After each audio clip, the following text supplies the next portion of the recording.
Pravice pacientov so res relativno večplastne in hkrati zelo kompleksne. Na eni strani govorimo o pravicah iz delovnega razmerja za tiste ljudi, ki so še zaposleni, na drugi strani o pomanjkanju pravic pri samozaposlenih, na drugi strani pa seveda en kup pravic iz socialnih zavarovanj, ne nazadnje oziroma morda celo na prvem mestu pravice pacientov v samem postopku zdravljenja, torej pravice pacientov v razmerju do nekih zdravstvenih ustanov oziroma do zdravnikov.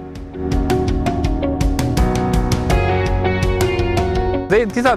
temeljna pravica, o kateri se morda premalo pogovarjamo, je pravzaprav pravica do obveščenosti, pravica do tega, da veš, kakšno je tvoje zdravstveno stanje in da samo odločaš o tem, ali sploh in na kakšen način se boš zdrav in da daješ vedno znova informirano privolitev v razne oblike zdravljenja in diagnosticiranja.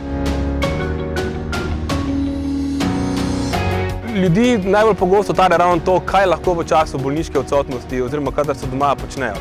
Osnovno pravilo je, da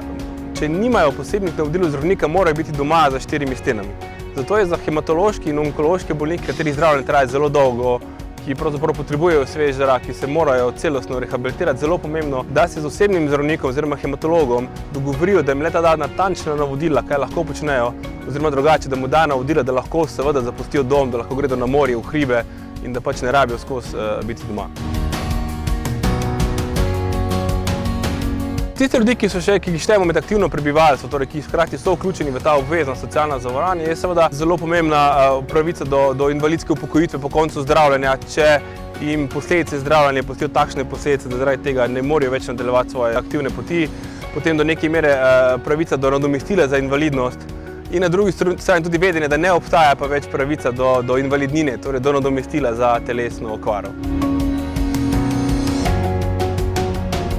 Vsem pacientom, tako tistim, ki so še v procesu zdravljenja, kot tistim, ki so zdravljenjem že končali, se seveda pojavljajo številna dosti kompleksna vprašanja in vsem zato svetujemo, da se obrnejo na naš forum,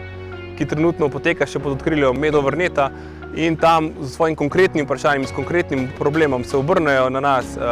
Forum je moderiran, nanj ga odgovarjam jaz. Bodo tam dobili najbolj natančne in točne informacije, kako v konkretnem primeru ravnati, da bodo čim bolj varovani njihov položaj oziroma njihove socialne pravice.